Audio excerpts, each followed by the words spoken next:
जी, आज हमने पढ़ना है सेंट्रीपिटल फोर्स। सेंट्रीपिटल फोर्स क्या होती है? The force which bends the normally straight path of a particle into circular path is called centripetal force.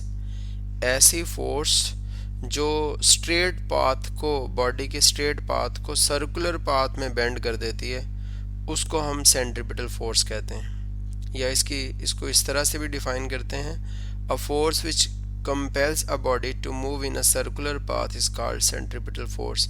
ऐसी फोर्स जो बॉडी को सर्कुलर पाथ जो फॉलो करने पे मजबूर करती है, उसको हम सेंट्रीपिटल फोर्स कहते हैं। अब ये देखें, एक रस्सी के साथ हमने ये एक पत्थर बांधा और हम इसको घुमा रहे हैं, तो ये जो रस्सी के अंदर टेंशन की फोर्स है वो सेंट्रीपिटल फोर्स का काम कर रही है और इस पत्थर को जो है वो सर्कल के अंदर घुमा रही है। अगर हम किसी भी लम्हे इस पत्थर को छोड़ दें, तो रस्सी को यहाँ पर छोड़ दें, तो फ़र्ज़ करें हम ए पॉइंट के ऊपर छोड़ते हैं, तो ये बॉडी इधर सीधी इस तरफ ए बी लाइन के लॉन्ग जो है वो ट्रैवल कर जाएगी, स्ट्रेट पाथ को फॉलो कर जाएगी। अगर इस जगह पर हम इसको छोड़ते हैं, अगर हम इस पत्थर को इस जगह पर छोड़ते हैं, तो ये सीधा इस तरफ मूव कर जाएगा। और अगर हम इसको इस तरफ छोड़ते हैं तो ये इधर मूव कर जाएगा। अगर इस पॉइंट पे छोड़ते हैं तो ये इस तरफ मूव कर देगा। अगर हम इसको किसी भी जगह पर छोड़ेंगे तो ये स्ट्रेट पाथ को फॉलो कर जाएगा। तो स्ट्रेट पाथ जो है वो सेंट्रीपिटल फोर्स इस स्ट्रेट पाथ को सर्कुलर पाथ के अंदर जो है वो बेंड करती है। अच्छा, अब इसमें अगर सेंट्रीपिटल फोर्स ना हो तो ये फिर वही अपना फर्स्ट लॉ ऑफ मोशन के तहत कि अगर किसी बॉडी पर कोई एक्सटर्नल फोर्स अमल नहीं करती तो वो बॉडी जिस वेलोसिटी से मूव करती है उस वेलोसिटी से मूव करती रहती है, यानी उसकी मैग्नीट्यूड डायरेक्शन कोई भी चेंज नहीं होगा। अच्छा, एक बात यहाँ पर बहुत अहम है, बहुत ही अहम है, गौर से सुनेंगे। सेंट्रीपिटल फोर्स रोटेट करवाने वाली बॉडी की वेलोसिटी की मैग्नीट्यूड को चेंज कर सकती है, डायरेक्शन को चेंज कर सकती है, उसकी मैग्नीट्यूड को नहीं चेंज कर सकती। मैग्नीट्यूड को बढ़ा नहीं सकती, कम नहीं कर सकती। मैं फिर रिपीट करता हूँ, गौर से सुने। मैंने ये कहा कि सेंट्रीपिटल फोर्स जो है वो रोटेट करने वाली बॉडी की वेलोसिटी की डायरेक्शन को तो चेंज करती है, लेकिन उसकी मैग्नीट्यूड को चेंज नहीं करती।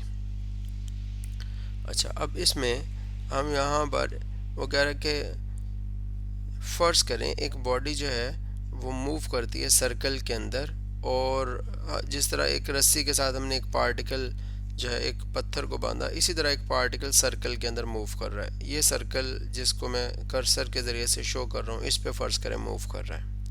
ये जो पार्टिकल यहाँ पर घूम रहा है, इस पार्टिकल का जो वेलोसिटी है उसकी मैग्नीट्यूड तो सेम है, मैग्नीट्यूड में कोई चेंज नहीं आ रहा, लेकिन इसकी डायरेक्शन कॉन्टिन्यूसली चेंज हो रही है। आप देख सकते हैं यहाँ पर इसकी वेलोसिटी की जो मैग्नीट्यूड है v1 है, और इस पॉइंट के ऊपर जो वेलोसिटी है इसकी मैग्नीट्यूड v2 है। अब वेलोसिटी की मैग्नीट्यूड तो जो है वो चेंज नहीं हो रही, लेकिन डायरेक्शन चेंज हो रही है। आप देख सकते हैं यहाँ पर इस पॉइंट के ऊपर इसकी डायरेक्शन इस तरफ है और इस पॉइंट के ऊपर इसकी डायरेक्शन इस तरफ है, तो डायरेक्शन चेंज हो रही है लेकिन मैग्नीट्यूड चेंज नहीं हो रही। तो वेलोसिटी को दो तरह से चेंज किया जा सकता है। वो कौन कौन से तरीके हैं वेलोसिटी को चेंज करने के? एक तो ये है कि हम जो है उसकी मैग्नीट्यूड चेंज कर दें, दूसरा ये है कि हम उसकी डायरेक्शन चेंज कर दें, तीसरा ये है कि दोनों चेंज कर दें। तो वेलोसिटी, अच्छा, वेलोसिटी किसी भी तरीके से चेंज हो तो एक्सेलरेशन पैदा होता है। तो आपकी बुक में लिखता है consider a particle moves in a circle of radius R. फर्ज करें एक पार्टिकल एक सर्कल के अंदर मूव करता है और उस सर्कल का रेडियस ये शो किया हुआ है आर है। The magnitude of its velocity remains same. Particle जो मूव कर रहा है उसकी वेलोसिटी की मैग्नीट्यूड तो सेम है, बट डायरेक्शन चेंजेस कॉन्टिन्यूसली। उसकी डायरेक्शन हर पल चेंज हो रही है। इस पॉइंट पे इधर है, इस पॉइंट पे टेंजेंट टू दी जो वो सर्कल है, इस पॉइंट पे ड्रॉ करेंगे तो इस तरफ टेंजेंट होगा, इस पॉइंट पे ड्रॉ करेंगे तो इस तरफ टेंजेंट होगा। टेंजेंट ऐसी स्ट्रेट लाइन को कहते हैं जो सर्कल के एक नुक्ते में से पास कर जाए, उसको टेंजेंट कहते हैं। अच्छा, अब इसमें तो जब वेलोसिटी चेंज हुई ए पॉइंट से बी पॉइंट तक तो एक्सेलरेशन पैदा होगा। जो एक्सेलरेशन पैदा हुआ उसका फॉर्मूला ये है A equals to del V divided by del T. Velocity change in velocity divided by corresponding time equals to acceleration. तो ये एक्सेलरेशन पैदा हुआ। अच्छा, अब वो कह रहा है फर्ज करें ए से लेकर बी तक मूव करते हुए बॉडी ने जो डिस्टेंस ट्रेवल किया है वो एस है।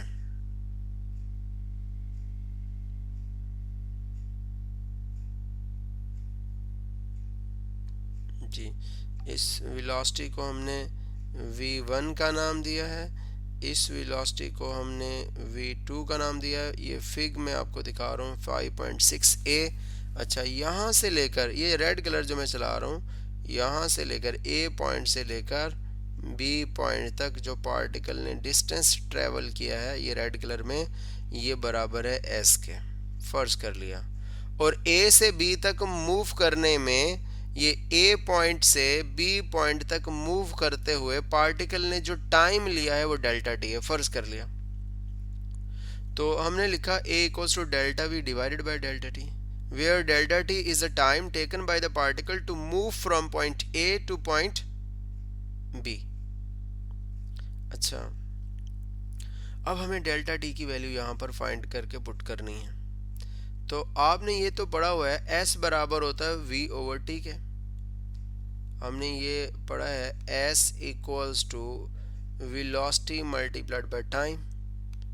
तो वेलोसिटी और साथ में टाइम, वेलोसिटी के साथ हमने यहाँ पर आप देख रहे होंगे सिर्फ v लिख दिया, v1 या v2 इसलिए नहीं लिखा कि वेलोसिटी की मैग्नीट्यूड जितनी a पॉइंट के ऊपर है b पॉइंट के ऊपर भी वेलोसिटी की मैग्नीट्यूड उतनी है, तो इसलिए हमने इसको v लिख दिया। डेल्टा टी की वैल्यू चाहिए थी, ये वाला v डिवाइड करवा दें तो यहाँ पर क्या बन जाएगा s divided by v equals to delta T.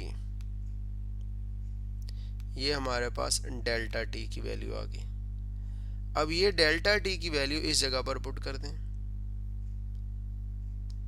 Equation number 1 में, यहाँ पर डेल्टा टी की वैल्यू पुट करें। तो हम कैसे लिखेंगे इक्वेशन 1 को? इक्वेशन 1 को हमने ये a वैसे का वैसे ही लिखा, डेल्टा v वैसे का वैसे ही लिखा, डेल्टा t की जगह पर हमने लिख दिया s ओवर v। तो ये लिख दिया s ओवर v। ये वाला v डिवाइड हो रहा है, ऊपर जाकर मल्टीप्लाई हो जाएगा तो हमारे पास आ जाएगा v delta v divided bye s। मैं एक दफ़ा फिर शॉर्टली रिपीट कर देता हूँ। फर्ज करें एक पार्टिकल सर्कल के अंदर मूव कर रहा है जिसका रेडियस r है, पार्टिकल की वेलोसिटी की मैग्नीट्यूड सेम है, कांस्टेंट है और उसकी डायरेक्शन हर पल चेंज हो रही है। इस पॉइंट पे वेलोसिटी की डायरेक्शन v1 है, वेलोसिटी को v1 से लेबल किया, b पॉइंट के ऊपर वेलोसिटी को v2 से लेबल किया और डायरेक्शन उसकी ये इस तरफ है, टेंजेंट टू द सर्कल। हमने कहा वेलोसिटी a से b तक मूव करते हुए पार्टिकल ने डिस्टेंस s ट्रेवल किया जिसको रेड कलर से शो किया, और जो टाइम लिया a से b पॉइंट तक पार्टिकल ने वो डेल्टा t के बराबर है। तो हमने यहाँ पर लिख दिया कि a equals to delta v divided by delta t, और डेल्टा t की ये value s is equal to v cross delta t, और v इधर नीचे आ गया तो ये डेल्टा t की ये वाली वैल्यू इस जगह पर पुट कर दी। तो इक्वेशन हमारे पास आ गई a equals to del v divided by delta t की जगह पर s ओवर v लिखा। ये v नीचे डिवाइड हो रहा है, ऊपर जाकर मल्टीप्लाई हो जाएगा तो हमारे पास v delta v over s आ गया। अब हमें जो वैल्यू फाइंड करनी है वो किसकी वैल्यू फाइंड करनी है? हमें डेल्टा v की वैल्यू फाइंड करनी है। आगे हमने जितने भी स्टेप लेने डेल्टा v की वैल्यू के लिए हम करेंगे। तो देखते हैं यहाँ पर डेल्टा v के लिए थोड़ा सा मैं यहाँ पर इसको मज़ीद एक्सप्लेन करता हूँ। डायग्राम, हमारी कोशिश होगी कि डायग्राम सामने हो।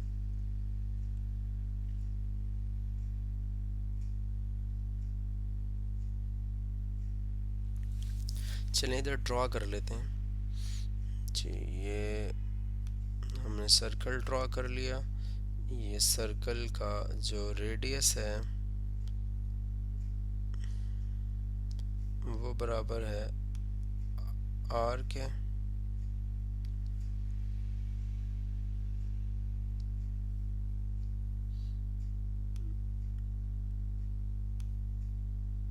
ये r के बराबर है, और हमने टेंजेंट ड्रॉ करना है यहाँ पर वेलोसिटी की डायरेक्शंस रिप्रेजेंट करने के लिए।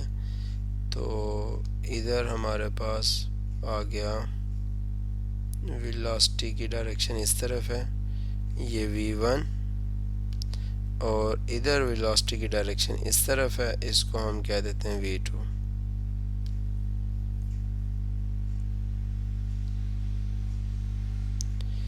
ये वेलोसिटी v1 हमारे पास, और ये वेलोसिटी v2, और ये जो डिस्टेंस है ये पॉइंट था a, और ये दूसरा वाला पॉइंट जो है इसका नाम है b। a से b तक जो डिस्टेंस ट्रेवल कर रहा है पार्टिकल, उसको हम ये येलो कलर से शो कर रहे हैं।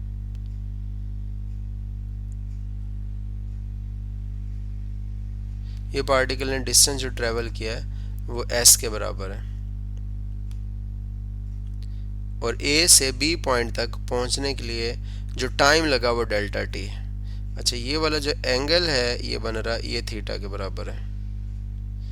ये पॉइंट O है, ये O से A तक रेडियस R है, ये भी रेडियस R और ये भी रेडियस R।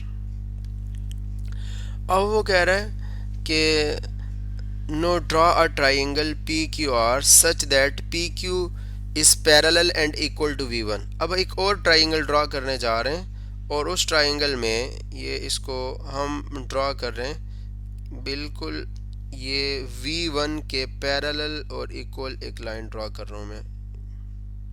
ये देखें, जितनी बड़ी V1 है उतनी हमने यहाँ पर ड्रॉ की ये लाइन।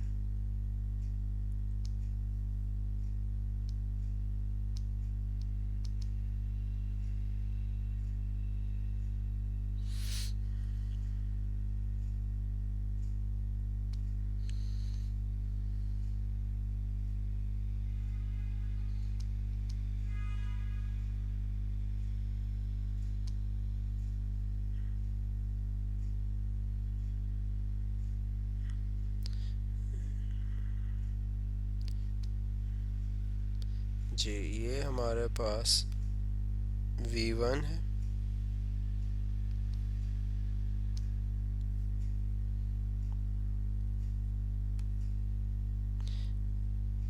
ये लाइन V1 और ये लाइन V2 है। V2 के पैरेलल हमने इसको ड्रॉ कर दिया, और ये डेल्टा V है, ये ऊपर तीसरी लाइन। इस ट्रायंगल को हम लेबल कर लेते हैं। तो ये इसकी साइड जो है वो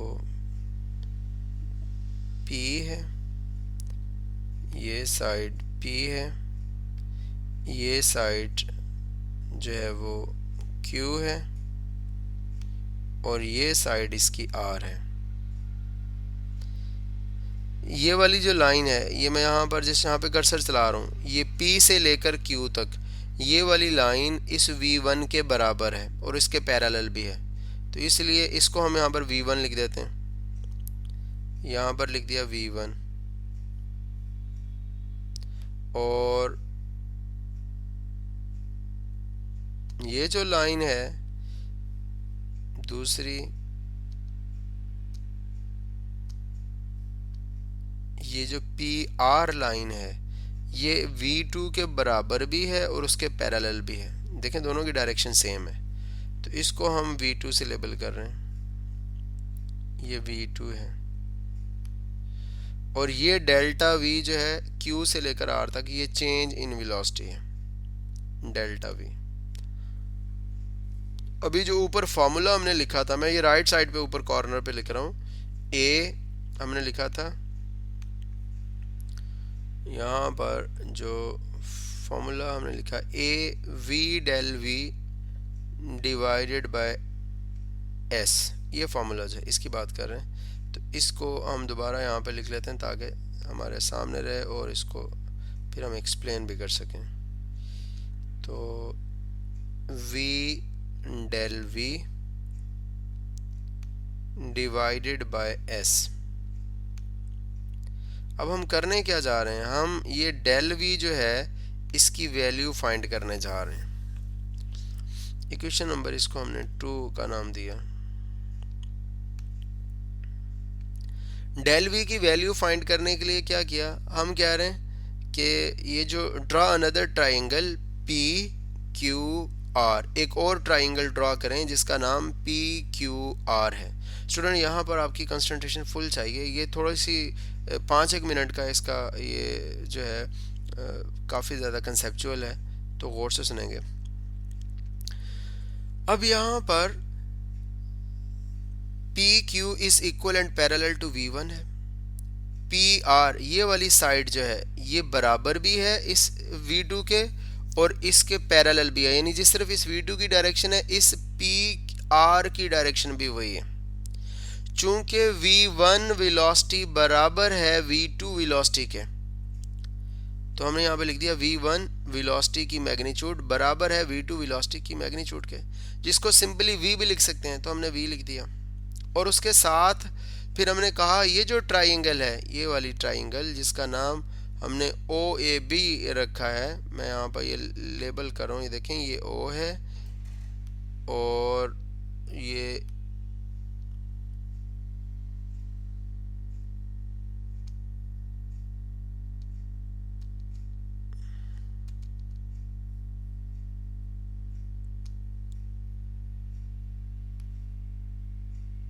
जी, ये ट्राइंगल आपको नज़र आ रही होगी, ये ट्राइंगल है OAB।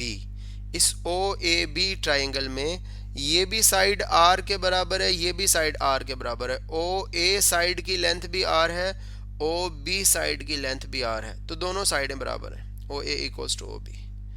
इस ट्राइंगल की भी दो साइडें बराबर हैं, कौन सी, V1 equals to V2 magnitude के एतबार से। इसकी भी दो साइडें बराबर हैं, OA इक्वल्स टू OB। तो ऐसी ट्राइंगल्स जिन ट्राइंगल्स की दो साइड्स बराबर होती हैं उनको आइसोसेलेस ट्राइंगल कहते हैं। तो OAB, OA और ये B, ये एक आइसोसेलेस ट्राइंगल है। और ये जो दूसरी साइड है ये PQR, ये भी एक आइसोसेलेस ट्राइंगल है।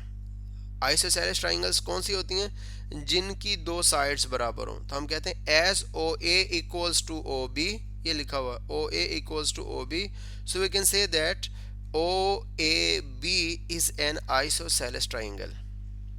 और इसमें SPQ equals to PR और V1 equals to V2, so PQR is also an isosceles triangle। अब ये भी आइसोसेलेस ट्राइंगल, ये भी आइसोसेलेस ट्राइंगल। हम कहना क्या चाह रहे हैं, हम कहना ये चाह रहे हैं कि ये दोनों ट्राइंगल्स एक दूसरे के बराबर हैं। दो आइसोसेलेस ट्राइंगल्स कब एक दूसरे के बराबर होती हैं, उसकी जो है वो रीज़न सुन लें कब बराबर होती हैं। यहाँ पर आपकी टेक्स्ट बुक में लिखा हुआ है, two isosceles triangles are said to be similar if the angle between their equal arms are also equal. अगर उनकी बराबर साइडों के दरमियान बनने वाले एंगल बराबर हों तो उन आइसोसेलेस ट्राइंगल्स को भी आपस में सिमिलर कहा जाता है। अब इक्वल आर्म्स कौन सी हैं देखें, इसकी इक्वल आर्म्स जो हैं ये OA और OB है। इस ट्राइंगल की इक्वल आर्म्स कौन सी, इक्वल साइड्स कौन सी हैं, PQ और PR, ये दोनों इक्वल हैं। अच्छा, अब यहाँ पर मैं ये बहुत ही अहम पॉइंट है, समझने वाला यही मेन पॉइंट है। तो दो आइसोसेलेस ट्राइंगल्स उस वक्त बराबर होती हैं जब उनकी इक्वल साइड्स के दरमियान बनने वाले एंगल बराबर हों। इसकी OB और OA साइड्स के दरमियान एंगल थीटा है, इसकी PQ और PR साइड जो है उसके दरमियान एंगल भी थीटा है, यानी बराबर है बिल्कुल। तो फिर ये दोनों ट्राइंगल सिमिलर कहलाएंगे। लेकिन हम सबसे पहले ये प्रूव करेंगे कि ये एंगल कैसे बराबर है। मैं यहाँ पर अक्सर ये एग्जांपल देता रहता हूँ, एक छोटी सी एग्जांपल दूंगा, आप देखिएगा। ये मैंने दो ग्रीन कलर की लाइनें ड्रॉ की, इन लाइनों के दरमियान आप देख सकते हैं एंगल 90 डिग्री है। यहाँ पर ये देखिए मैं शो कर रहा हूँ, ये 90 डिग्री है। अब इन ग्रीन कलर की लाइंस के ऊपर हम जो है ये येलो कलर की जो है वो परपेंडिकुलर ड्रॉ कर रहे हैं। तो ये परपेंडिकुलर ड्रॉ किया इस पे, इस लाइन पे, इस लाइन पे भी एक परपेंडिकुलर ड्रॉ किया। ग्रीन कलर की लाइंस के ऊपर हमने येलो कलर के परपेंडिकुलर्स ड्रॉ किए। तो परपेंडिकुलर्स के दरमियान एंगल भी कितना है आप देख सकते हैं, 90 डिग्रीज का एंगल है। The angle between two lines is equal to the angle between their perpendiculars. ये ग्रीन कलर की दो लाइंस थी, इनके दरमियान एंगल 90 था, तो इनके परपेंडिकुलर्स के दरमियान भी एंगल 90 डिग्रीज ही है। ये एक थ्योरम है, आपकी टेक्स्ट बुक में एंड में लिखा हुआ है, पहले भी हमने कई दफ़ा पढ़ा। अच्छा अब देखें, मैं एक दफ़ा थ्योरम फिर रिपीट करता हूँ, फिर यहाँ पर हम आते हैं। The angle between two lines is equal to the angle between their perpendiculars. जितना दो लाइनों के दरमियान एंगल होता है, उनके परपेंडिकुलर्स के दरमियान भी उतना ही एंगल होता है। अच्छा अब आप ये फ़र्ज़ करें ओ ए लाइन है और इस लाइन का जो परपेंडिकुलर है, मैं इसको कलर चेंज करके शो करने की कोशिश करता हूँ, ब्लू कलर से शो कर लेते हैं। ओ ए लाइन का जो परपेंडिकुलर है वो V1 है। आज थोड़ा सा ये स्लो चल रहा है, जूम जो है, ये मैं परपेंडिकुलर शो कर रहा हूँ, ये देखें। ओ ए लाइन का परपेंडिकुलर V1 है और ओ बी लाइन का परपेंडिकुलर V2 है, ये देख सकते हैं आप। मैं फिर रिपीट कर रहा हूँ, देखें। ओ ए लाइन के ऊपर जो परपेंडिकुलर है वो V1 है, यानी आप ये कह लें ये वाला V1 जो है, ये वाला V1 ओ ए का परपेंडिकुलर है। और ओ बी लाइन के ऊपर मैंने यहाँ पर शो किया, देखें ये V2 परपेंडिकुलर है, तो हम ये इसको भी कह सकते हैं कि ये V2 ओ बी का परपेंडिकुलर है। तो अब मैं ये कह रहा हूँ ओ ए का परपेंडिकुलर V1 ये यहाँ पर शो किया, ये लाइन इधर भी शो की है, इसकी पैरेलल लाइन यहाँ पे भी शो की। तो ओ बी का परपेंडिकुलर V2 है, इसको इधर भी शो किया, इस V2 को हमने इधर भी शो किया। तो जितना इन दो लाइनों के दरमियान एंगल होगा, इन परपेंडिकुलर्स V1 और V2 के दरमियान भी उतना ही एंगल होगा। इस एंगल को ऐसे भी पढ़ सकते हैं, एंगल ए ओ बी, जैसा कि ये लिखा हुआ है, आप देख रहे होंगे एंगल, ये एंगल का साइन है, A O B is equal to angle, यहाँ पर इसको पढ़ा क्यू पी आर, हमने लिख दिया। जिस पॉइंट पे एंगल बन रहा होता है उस पॉइंट को सेंटर में लिखना होता है। जिस तरह यहाँ पर ओ पॉइंट पे एंगल बन रहा था, तो हमने यहाँ पर ओ ये जो है इसको यहाँ पर सेंटर पे लिखा। यहाँ पर एंगल किस पे बन रहा है, पी पे, तो हमने ये पी को यहाँ पर सेंटर पे लिखा। अच्छा अब ये तो हमने प्रूव कर दिया कि ये दोनों साइडें ट्राइंगल्स सिमिलर हैं, ये वाली भी ये वाली भी। अब थोड़ा समझने के लिए लेबलिंग कर लेते हैं। मैं कहता हूँ फर्ज करें इसकी ये वाली साइड जो है इसका नंबर 1 है, इक्वल साइड, इस इक्वल साइड का नंबर 2 है, और एंगल के सामने वाली जो साइड है, इस एंगल के सामने वाली साइड, इसका नंबर 3 है। अच्छा इसी तरह इस साइड को मैं कह रहा हूँ इसका नंबर 1 है, इस साइड का नंबर फर्ज करें 2 है, और ये जो एंगल के सामने वाली साइड है डेल वी, इसका नंबर फर्ज करें 3 है। अच्छा अगर ये इक्वल ट्राइंगल्स हैं तो फिर इन ट्राइंगल्स की दो साइड्स के दरमियान रेशो भी इक्वल होगी। तो हमने ये दो साइड्स ले ली, इसकी 3 साइड को ऊपर रखा, थर्ड साइड को, और हमने इसकी जो है वो सेकंड साइड से डिवाइड कर दिया, 3/2 किया। देखें क्यू आर इसकी थर्ड साइड है इस ट्राइंगल की, क्यू आर को ऊपर रखा, ये सामने लिखा हुआ है, और पी आर से डिवाइड कर दिया, और इक्वल लिखा, इसकी थर्ड साइड को ऊपर रखा, थर्ड साइड का नाम ए बी है, और इसकी सेकंड साइड से ओ बी से डिवाइड कर दिया। इधर भी 3/2 किया, इधर भी third side divided by second side किया। ये बराबर किस रूल के तहत है भाई? अगर ये ट्राइंगल्स आपस में सिमिलर हैं, ये दोनों ट्राइंगल्स एक दूसरे के बराबर हैं, तो इनकी साइड्स की जो रेशो है वो भी सेम होगी। तो यहाँ पर भी थर्ड साइड को ऊपर, सेकंड को नीचे, थर्ड साइड को ऊपर, सेकंड को हमने नीचे लिखा। अब क्यू आर जो है उसकी वैल्यू क्या है? क्यू से लेकर आर तक डेल वी के बराबर है, तो हमने क्यू आर की जगह पर डेल वी लिख दिया। आप देख सकते हैं,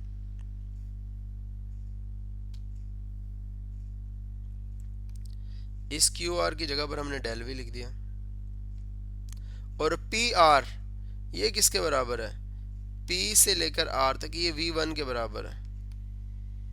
इस वी वन को उठाकर हमने इस पी आर की जगह पर लिख दिया यहाँ पर। और उसके बाद फिर हमने ये जो ए बी है, ए से लेकर बी तक ये बराबर है एस के। हम इस ए बी की जगह पर हमने लिख दिया, फिलहाल इसको ए बी रहने दिया, अगले स्टेप में हमने इसको एस लिख देना। और ओ बी की जगह पर ओ से लेकर, ये पॉइंट ओ है और ये बी है, ओ से लेकर बी तक ये फासला किसके बराबर? स्मॉल आर के। तो इस ओ बी की जगह पर स्मॉल आर लिख दिया। यहाँ पर हमने ए बी की जगह पर डायरेक्टली एस क्यों नहीं लिखा, थोड़ा हम रुक क्यों गए, उसकी वजह मैं आगे बताता हूँ। ये देखें, लिखा है when delta T approaches to zero, जब डेल्टा टी ज़ीरो को अप्रोच करता है तो उस वक्त ये बी पॉइंट ए पॉइंट से ज़्यादा फासले पे नहीं बनता, ये बिल्कुल एक दूसरे के करीब करीब बनते हैं। मैं यहाँ पर दोबारा ये सर्कल ड्रॉ करके राइट साइड पे शो करता हूँ। ये देखिएगा, ये सर्कल मैंने ड्रॉ किया और ये फ़र्ज करें पॉइंट यहाँ पर हमने लिया है, इसको हम कह रहे हैं ए पॉइंट और इसको हम कह रहे हैं बी पॉइंट। ये दो पॉइंट मैंने यहाँ पर ले लिया, ए और बी। अब ए और बी एक दूसरे के बहुत करीब करीब हैं। ये कब करीब करीब होंगे? जब डेल्टा टी अप्रोच करेगा ज़ीरो को, यानी टाइम बहुत कम होगा, तो पार्टिकल को इतना मौका ही नहीं मिलेगा कि वो ज़्यादा फासला कवर कर सके। तो वो ए से लेकर बी तक दो पॉइंट्स का दरमियानी फासला बहुत कम होगा। ये देखें, ए से लेकर बी तक यहाँ पर फासला ज़्यादा था, लेकिन अगर डेल्टा टी अप्रोच कर रहा है ज़ीरो को, यानी टाइम बहुत स्मॉल है। अगर टाइम बहुत स्मॉल है तो हम यहाँ पे लिखेंगे कि delta T approaches to zero, कि ज़ीरो के करीब करीब है, 0.001 सेकेंड, 0.02 सेकेंड, बहुत थोड़ा टाइम। तो फिर क्या होगा? ए से लेकर बी तक जो फासला है, ये कर्व लाइन जिसे आर्क लेंथ हम कहते हैं, वो इस कर्व लाइन के बराबर होगी। यहाँ पर देखें, ये मैंने ए बी रेड कलर की जो ड्रॉ की है और ब्लू कलर की कर्व लाइन दोनों मिल जाती हैं। यहाँ पर ऐसे नहीं है। यहाँ पर देखें, यहाँ पर ए से लेकर बी तक ये जो कर्व पाथ है इसकी लेंथ थोड़ी सी ज़्यादा है, ये येलो कलर से जो शो किया ए से बी तक। और ये जो ग्रीन कलर का ए बी स्ट्रेट लाइन है इसकी लेंथ थोड़ी कम है। तो हम ये कह रहे हैं कि अगर टाइम बहुत स्मॉल होगा तो टाइम के स्मॉल होने की वजह से ये जो ए और बी पॉइंट है इनका दरमियानी फासला बहुत कम होगा, तो इनको मिलाने वाली आर्क लेंथ, इनके दरमियान आर्क लेंथ और स्ट्रेट लाइन दोनों बराबर होंगी। तो ये लिखा, then arc A B nearly equal to line A B. तो ये वाली आर्क और लाइन ये दोनों बराबर हो जाएंगी। यहाँ पर बराबर नहीं है, यहाँ पर ये आर्क बड़ी है और ये लाइन की लेंथ छोटी है। लेकिन अगर टाइम बहुत स्मॉल हो, जैसा कि यहाँ पर दिखाया ए और बी एक दूसरे के बहुत करीब होंगे, तब arc A B line A B के बराबर होगी। तो हम ए बी की जगह पर एस लिख देंगे। अब इस ए बी की जगह पर एस लिख दिया।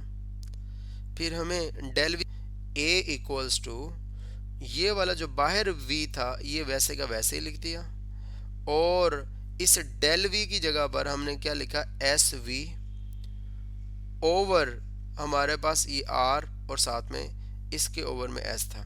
एक स्टेप बढ़ा लेते हैं क्योंकि ये थोड़ा सा उसने डायरेक्ट किया है तो मे बी स्टूडेंट्स को थोड़ा सा क्लियर ना हो।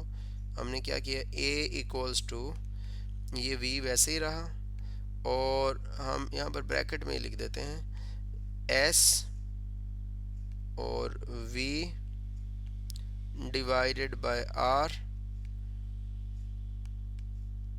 और डिवाइडेड बाय इक्वेशन नंबर 2 का ये वाला जो नीचे एस था इसको हम यहाँ पे लिख रहे हैं, ये वाला एस। अब आप देख सकते हैं एस से एस कैंसिल हो जाएगा,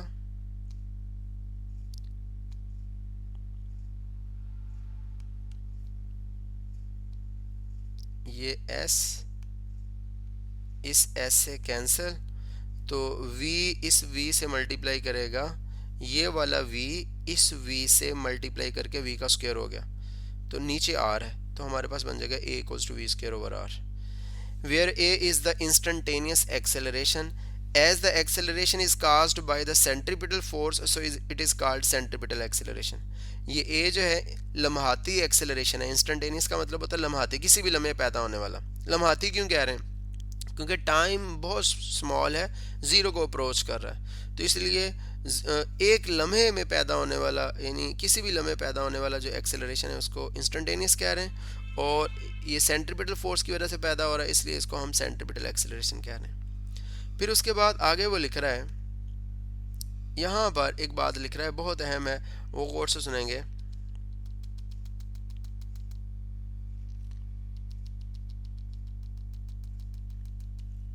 जी, वो कह रहा है कि ये बस टाइम ख़त्म होने वाला और ये टॉपिक भी ख़त्म होने वाला। ये देखिएगा, ये जहाँ पे मैं कर्सर चला रहा हूँ, ओ ए के परपेंडिकुलर है V1, या आप कह लें पी क्यू, ये पी क्यू भी है ना, V1 को हमने पी क्यू का नाम भी दिया है। P Q is the perpendicular of O A. अच्छा, ओ बी के परपेंडिकुलर जो है वो कौन सी लाइन है? V2, इसको हमने नाम क्या दिया? P R. P R is the perpendicular of line OB, ये हमने क्या दिया, and QR is the perpendicular bisector of AB, green color line। ये जो QR है ये perpendicular bisector है। बुक ने तो जस्ट यहाँ पर कह दिया और पैरेलल में लाइनें भी ड्रॉ नहीं की, हम यहाँ पर इस लाइन को एक्सटेंड करके समझने की कोशिश करते हैं। ये देखें, ये QR लाइन की जो इस QR लाइन की को अगर आप एक्सटेंड करें, ये देखें, ये मैं येलो कलर की लाइन से शो कर रहा हूँ, ये QR लाइन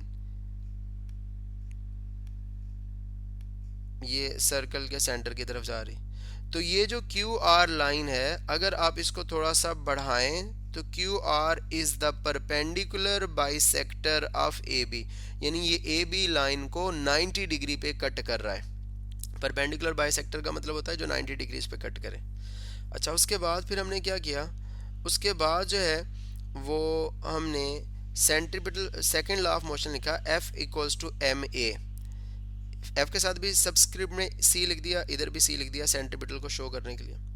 अब A की वैल्यू, AC की वैल्यू, सेंट्रीपिटल एक्सेलरेशन की वैल्यू ये है, वो हमने यहाँ पर पुट कर दी, ये वाली वैल्यू हमने इस जगह पर पुट कर दी, तो हमारे पास बना क्या, ये आप देख सकते हैं, ये वाली इक्वेशन यहाँ पर हमारे पास आ गई।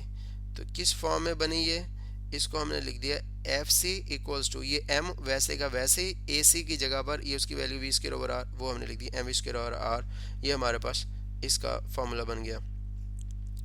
उसके बाद in terms of angular acceleration, तो आपने ये पिछले लेक्चर के अंदर ये पढ़ा था कि V बराबर होता है R ओमेगा के, ये V equals to R omega, तो हमने यहाँ पर इस V की जगह पर, ये जो ऊपर आपको V नज़र आ रहा है, इसकी जगह पर R ओमेगा लिखा, चूंकि ऊपर स्क्वायर था V का, तो R के ऊपर भी और ओमेगा के ऊपर भी स्क्वायर आ गया, तो हमारे पास आ गया M और R स्क्वायर ओमेगा स्क्वायर, इसके डिनोमिनेटर में R था, वो R वैसे ही रह गया।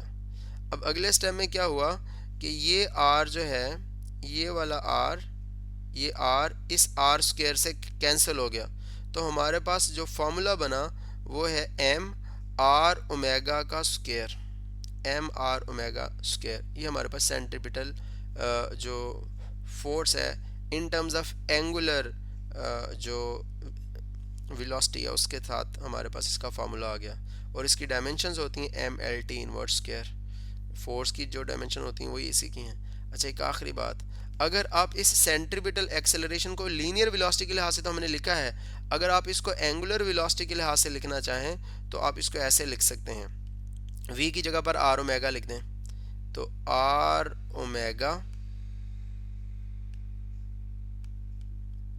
इसका ये स्क्वायर है,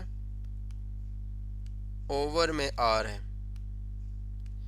तो ये आ जाएगा R square omega square divided by R, ये आर इस आर स्क्वायर से कैंसिल हो जाएगा, तो हमारे पास ए सी की वैल्यू जो है वो बराबर आ जाएगी सेंट्रीपिटल एक्सेलरेशन की आर ओमेगा स्क्वायर। ये हमने सेंट्रीपिटल एक्सेलरेशन की वैल्यू एंगुलर वेलोसिटी के लिहाज से लिख ली, ये एंगुलर वेलोसिटी के लिहाज से, और ये वाली जो थी वो लीनियर वेलोसिटी के लिहाज से। तो आज के लिए इतना ही काफ़ी है, बाकी मज़ीद फिर इंशाल्लाह नेक्स्ट लेक्चर में हम पढ़ेंगे। मैं कोशिश करूँगा